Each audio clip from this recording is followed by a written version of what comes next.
प्रिय दर्शकना, हमके घनी खुशी है कि आप मालवी का वरिष्ठ लेखक नंदकिशोर चौहान की मालवी में गद्य रचनाना घनी पसंद करी रहा है।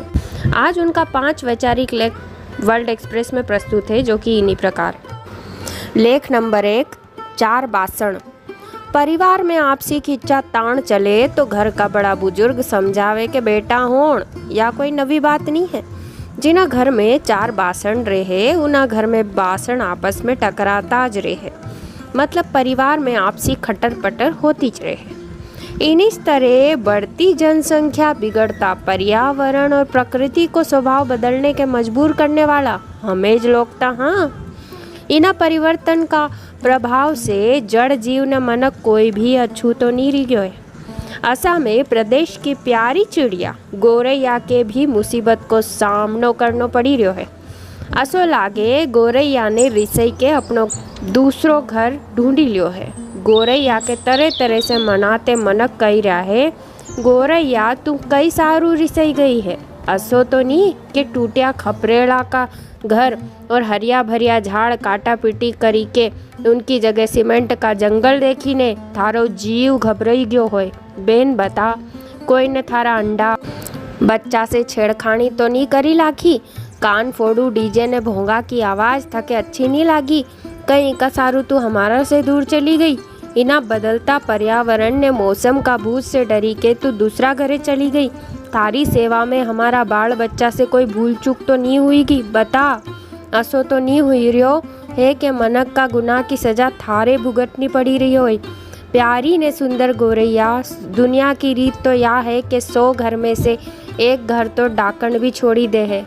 वो गोरैया हमारी थारा से याज हाथा जोड़ी है कि तू सगला गिला सिकवा और नाराजगी छोड़ी के पाछी हमारा घरे जनता का बीच में आई जा, जिससे हमारा प्रदेश और घर की रौनक पाछी आई जावे।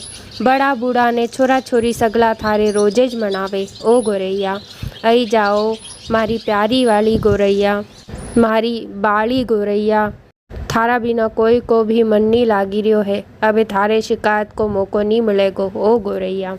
लेख नंबर 2, महारानी। जो दुनिया का दिल पे राज करे उके महारानी बोलो जावे। आज दुनिया कितनी भी आगे निकली गई होए, स्वागत सम्मान में चाय की जगह सबसे ऊपर ने अलग है ने रहेगी भी। चाय में इतनी ताकत है कि या बिगड़िया काम के सुधारी दे और चलती गाड़ी का पहिया की चखील भी हड़ी दे है। इको चलन आखिर दुनिया में है। या महारानी भी चीन की धरती से आई है। आजकल की पार्टी में को खूब चलन है। ब्याह बाजन में की ऊंची जगह है। हुआ कहीं कि चीन देश को राजो रोज गर्म पानी पिया करतो थो। एक दिन हवा में उड़ीने पत्तों का पानी में ही पड़ियो। उना पत्ता का पड़ने से पानी में नवो स्वाद आई गयो, जो राजा के भई गयो। इन्हीं तरह चीन में चाय को जन्म हुआ। भारत में चाय का पाँव अंग्रेज का जमाना से पड़िया। इका बात तो चाय महारानी ने भारत में ऐसा पक पसारिया कि बड़ी मात्रा में चाय की पैदावार सारू बागान लग गया। गुण के ग्राहक सहस नर। चाय को गुण यो है कि आप पीने वाला की चुस्ती बढ़ाई दे और सुस्ती के दूर भगाई दे। चाय का दीवाना बड़ा ने रईस लोग है नहीं है। गरीब गुरबा भरने वाला बढ़ाने वाला मालिक से लगई ने डाड़किया तक सब इका दीवाना है। आज चाय स्वागत सत्कार का रूप में सबका सारू अनिवार्य बनी गई है। भले या सेहत बिगाड़े, पेट खराब करे और शरीर के बेडोल भी बनाई दे, फिर भी चाय पिया बिना कोई से भी नहीं रेवाए। चाय एक अवगुण है। इका बात भी आम लोग, नेता, अधिकारी और मजदूर सगड़ा इके पिया बिना नहीं रह सके। एक बार मनक रोटा नहीं खावे और नहीं खवावे तो चली जावेगो, पर चाय को नहीं पूछे तो उसकी खैर नहीं। लागे सगला आदमी ने बहिरा इका पक्का भगत हुई गया है। मेहमान के चाय पिवाणु भूली गया तो सब गुड़ गोबर हुए बिना नहीं रहे। चाय का गुण अवगुण से अनभिज्ञ लोग देखा देखी के गले लगाई ले। चाय ठंडा इलाका में रहने वाला लोग के फायदो करे। बतावे के बीपी का शिकार लोग सारू तो चाय पीनो फायदा को सोदो है। इको उल्टो हाई बीपी और गर्म इलाका में रहने वाला लोग के चाय नुकसानदायक रहे है। बापड़ी चाय उकलते उकलते मनक के समझाई भी रही है कि भैया हो तुम्हारे कहीं पी रिया हो। पीते पीते एक दिन असो भी आवेगो कि हूँ तमारे ज पी जाऊँगा। चाय की महिमा मंडन करते हंसी हंसी में बोले भी है कि चाय चतुर्भुज कप नारायण बसी प्रभु की माया, फूंक फूंक के चाय पियो तो 84 तीरथ नाया। लेख नंबर 3, भक्ति और ज्ञान। सब जाने हैं कि मीराबाई छुटपणा से श्री कृष्ण के अपनों इष्ट मानती थी। उनको ब्याह राजा रजवाड़ा परिवार में हुआ। पति धर्म प्रेमी प्रजापाल राजा था। इका सारू मीरा की भक्ति में रोड़ा ने रोक टोक कमेश थी। केवे है कि हरी इच्छा बलवान रिया करे है। थोड़ा बरस बाद पति वीर गति के प्राप्त हुई गया। इका बाद मीरा संत सेवा, हरि कथा और कृष्ण भक्ति में लीन रहने मंडी गई। मीरा भक्ति भाव में ऐसी रमी जाती कि वह अपनी सूद बूद तक खोई बैठती। इका बाद मीराबाई को देवर राज सिंहासन पर बैठे। राज परिवार का मान सम्मान खातर के मीराबाई को संत का साथे बैठनो उठनो ने नाचनो गानो अच्छो नी लागतो। इन्हीं बात से देवर के समाज में नरी बार नीचो देखनो पड़तो। यो सब उनके राजपूती शान का खिलाफ भी लागतो थो। उन्हें मीराबाई के समझाने और रास्ता से हटाने सारू तरह तरह का षड्यंत्र रचिया। पर सांच के कई आँच। मीरा सच्ची कृष्ण भगत जो थी। जाको राखे साइया मार सके न कोई, बाल न बाको कर सके जो जग बेरी होय। कोई भी उको बाल भी बाको नहीं करी सक्यो। हारी थाकी ने देवर हाथ मलतो रही गयो। एक दिन मीरा मंदिर जई रही थी। उके रास्ता में दो संत भगवत चर्चा करते दिख्या। संत प्रेमी होने का कारण मीरा उनका कने जईने सत्संग सुनने लगी। बाद में मीरा ने संत से प्रश्न करियो, महाराज जन्म मरण से छुटकारो कैसे मिले? संत ने इन्हीं बात को उत्तर खुद नहीं देते उत्तर श्री कृष्ण जी से पूछने को बोलियो। श्री कृष्ण ने मीरा के उत्तर दियो कि मीरा, इना संसार को यो नियम है कि आया है सो जाएगा, राजा रंक फकीर। इना बंधन से हूँ तो कई, ब्रह्मा और शिव जी भी अछूता नहीं रिया है। जीवन मरण से मुक्ति देने वालों पर ब्रह्म परमात्मा तो कोई औरेज है। इतरो कहीने फिर से संत शरण में जाने को बोलियो। संत ने मीरा के भक्त रैदास से ज्ञान प्राप्त करने भेजी। हरि को भजे सो हरि को होय, जात पात पूछत नहीं कोई। मीरा ने रैदास से निवेदन करियो। इपे रैदास जी बोलिया, मीरा तुम उच्च कुल से हो और हूँ नीचा कुल से, हूँ तुम्हारे ज्ञान कैसे दे सकूं? मीरा की अटल शरणागति देखी ने रैदास जी ने मीरा के ब्रह्म ज्ञान को उपदेश दियो। राजमहल में भजन में विघ्न पड़तो देखी ने तजमन हरि विमुखन को संग के ध्यान में राखी के मीरा राज वैभव छोड़ी के वृंदावन धाम चली। केवे है कि जहाँ सुमति तहाँ संपत्ति नाना, जहाँ कुमति तहाँ विपत्ति निधाना। मीरा का जाने का बाद राज्य में भूखमरी, अकाल ने तरह तरह की मुसीबत आने लगी। पूछने से पता लाग्यो कि यो सब साध्वी मीरा का अपमान को फल है। क्यों भी है कि साधु अवज्ञा तुरंत भवानी असलियत जानी के राजा ने 2 सैनिक मीरा के मनाने भेजा। मीरा ने उनके बोलियो कि कह रहीम कैसे निभे बैर केर को संग, बिगड़ी बात बने नहीं लाख करो कि न कोई। कहने लागी, देखो यो जन्म बिगाड़ी के कदी मारो नीची योनी में जन्म हुई जाएगो तो बताओ कोई कहीं ने कैसे हमारी मदद करी सकेगो। भजन गाते गाते मीरा मूर्ति में समाई गई। इन्हीं तरह कृष्ण भक्त मीरा के रैदास जी से ज्ञान मिलियो। लेख नंबर 4, भारत को श्रृंगार। जैसे अलंकार और समास मिली के बोली और भाषा की सुंदरता बढ़ावे, चांद सूरज तारा चमकी के आसमान संसार और प्रकृति की सुंदरता बढ़ावे।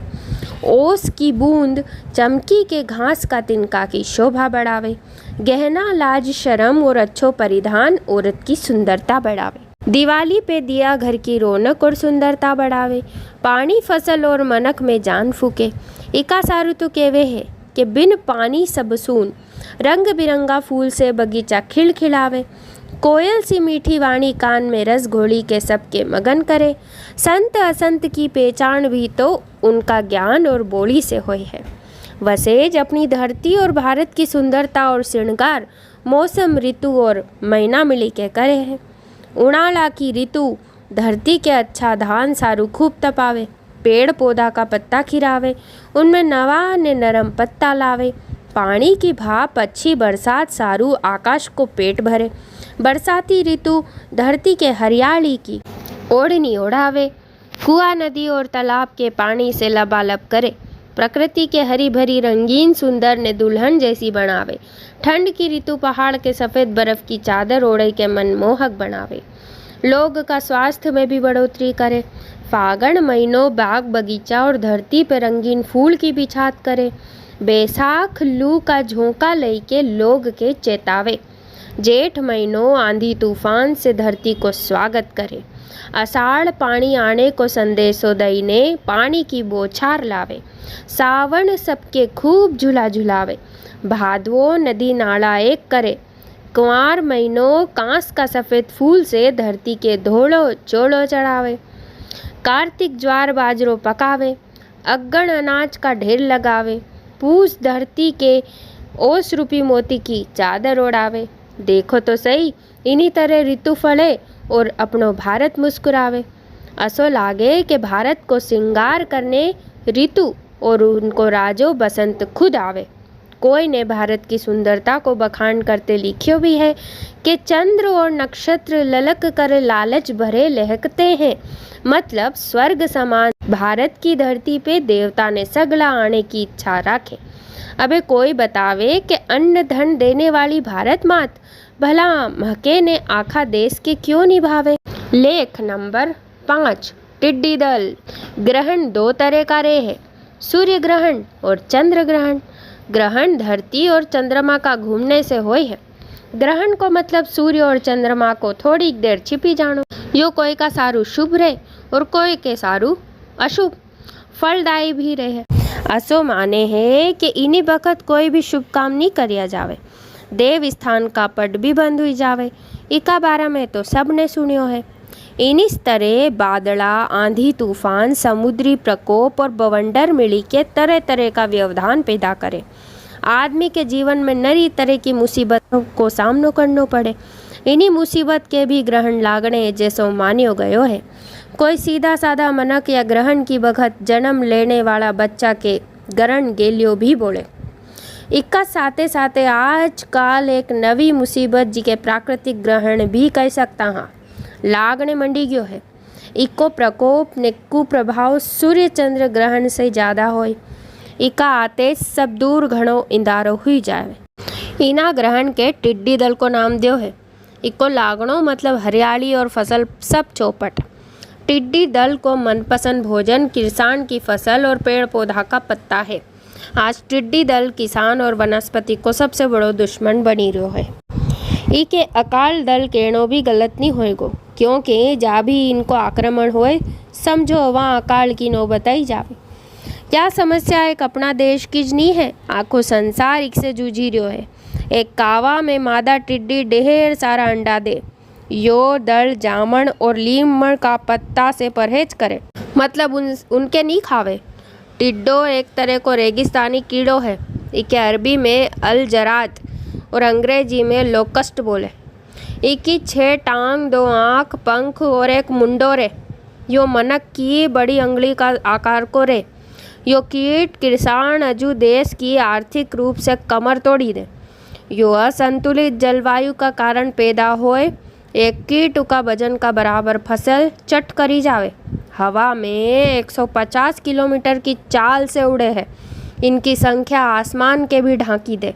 आश्चर्य की बात, इतनी बड़ी संख्या और तेज गति होते हुए भी एक दूसरा से कभी नहीं टकरावे। इससे भी बड़ो आश्चर्य यो है कि इनकी आँख का पाछे गीचा मोमेंट रे, जिका से आने वाला खतरा की भनक इनके लागी जावे और 19 बखत अपनो रस्तो बदली दे। मादा टिड्डी जीवन में 3 बार बड़ी संख्या में अंडा दे। बढ़ते बढ़ते इनकी संख्या अरबों में पहुंची जावे। इनकी देखने की क्षमता बहुत ज़्यादा रे। एक टिड्डी दल एक बार में 3000 मनक का भोजन का बराबर फसल खाई जावे। इनको जीवन काल 4 से 5 महीना को रे। इतना नुकसानदायक दल के ग्रहण कहनो गलत नहीं होएगो। यो दल अफ्रीका पाकिस्तान होतो हुआ अपना देश में आवे। इनको आक्रमण खाद्य संकट पैदा करी दे। विचित्रता या कि इनके खाने के नहीं मिले तो ये एक दूसरा के भी खाई जावे। इनको आणो जैसे प्रकृति मनक से बदलो ले रही होय। पर्यावरण बेमौसम बरसात गर्मी इनकी सहायता करे। खाद्य संकट से बचने सारू इन पर नियंत्रण बहुत जरूरी है। जय माळवा, जय भारत।